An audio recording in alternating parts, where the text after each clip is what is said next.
G'day, Shane here from Grape TV, and thank you for joining me at my home bar, but more importantly, thank you for helping me spread McLaren Vale wines to the world. Today, as usual, two wines that I've just tried in the last day and just had to share. Simple as that. So I'll get straight into it. The first one is the Tapestry 2009 Old Bush Vine Grenache from McLaren Vale. For people that have been tuning into Grape TV and also looking at the blog, the Lonely Grape blog, that is, there'll be no stranger to the fact that I enjoy McLaren Vale Grenache, and I think the old bush vine McLaren Vale Grenache are just absolute treasures and are here to be savoured. So, no further ado, let's do the wanky thing.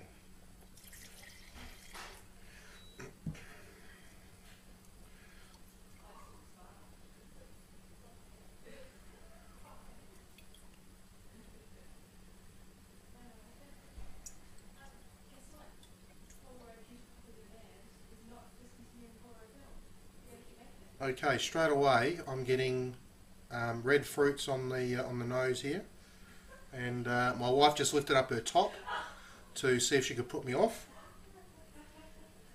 after they realised that I was actually filming. So yeah, red fruits, but this really interesting character coming through from this older aged oak. So this older oak doesn't give it the big bang that you may get from some of the other wines, but it just goes so well with the lovely mellow fruit of the McLaren Vale Grenache.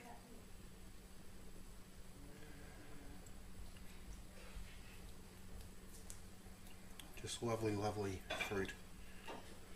Raspberries, bit of mulberry.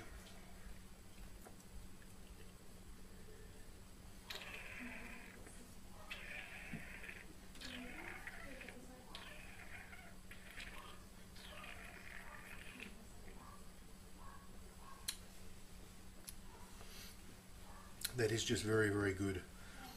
Hard really to describe just how good it is. Those red berries come straight through again, so the raspberries, the mulberries, not so much strawberry, but on those other red fruits, just that little hint of oak coming through and just so balanced ever so nicely. It's a 2009 wine, as I mentioned before, and it can be sat down and aged for a while, but pretty hard to get much better than that, I think. In terms of food, now I'm actually getting some interesting spices coming through. A bit of nutmeg, cinnamon, maybe even a bit of cardamom coming through. So again, just interesting how that does come through. Now the food, I can think of nothing better than lamb, and I must admit I had slow cooked shoulder of lamb to have with this. I never said to drink with this, but to eat with this, and it just absolutely was just fantastic, the combination of the two. I know I visited Chapel Hill and tasted their wines just recently, and while I was there had a wonderful old bush vine dry grain Grenache as well, and it was interesting the comment there. We both looked at each other and said, this wine, and when I say both I mean the cellar door manager, we both looked at each other and just said, this has to be lamb shanks. So yeah, the lamb just comes through all the time. Now I've just looked down, I realised I didn't have my second glass ready, so I'm just going to get my second glass.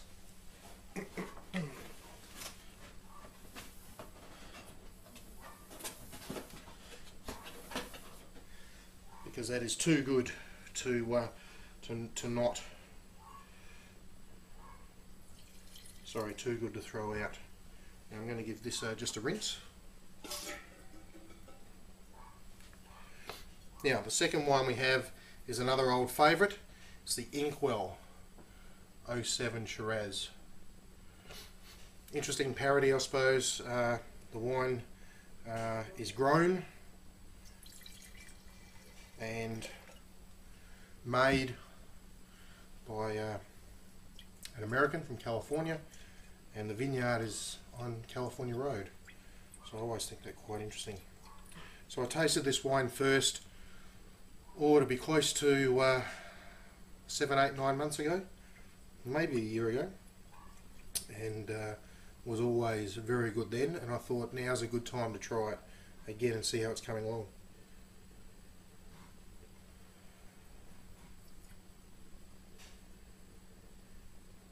It's interesting intensity here. You are getting some interesting, that plumminess that was really evident from my memory of trying this wine before. But now the oak and the spices, a bit of licorice coming through as well. There's such complexity in this lovely Inkwell Shiraz.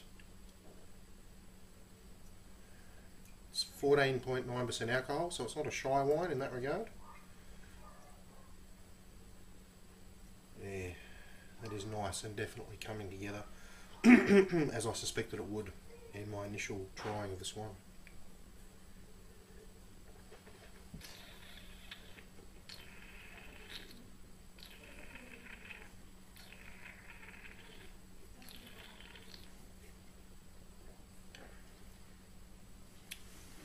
All those things I said that I got on the nose are there in spades. Some nice ripe Satsuma plum, but I'm not talking stewed fruit here, I'm talking fresh, really ripe fruit, not overly sweet though in this regard. Lovely oak coming through. There's about 40% new French oak barrels in this wine, and hang on, that's from memory, so let's just check. So here, yep, 40% new French oak. And there's some really nice nuances coming through there, so I suspect there was quite a variation in char level used in this oak. There is the spices. Now you expect a bit of pepper coming through from Shiraz, but I'm also getting a bit of nutmeg, maybe a bit of cardamom coming through, a little bit of star anise, a little bit of licorice, but complexity here is wonderful.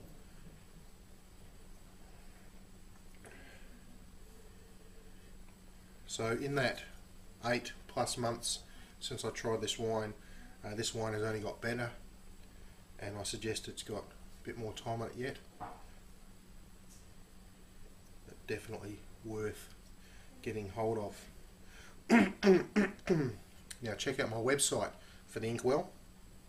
As far as I'm aware, there's only one place in Australia other than from Inkwell themselves you can get it, and that's at Taste McLaren Vale, but it is sold into the United States of America. So that's all we have time for Learning Grape TV. It's been an interesting episode, from getting flash to see if I can be distracted, through to tasting two lovely wines. It's been an absolute pleasure, and I'll see you next week. Thanks, bye.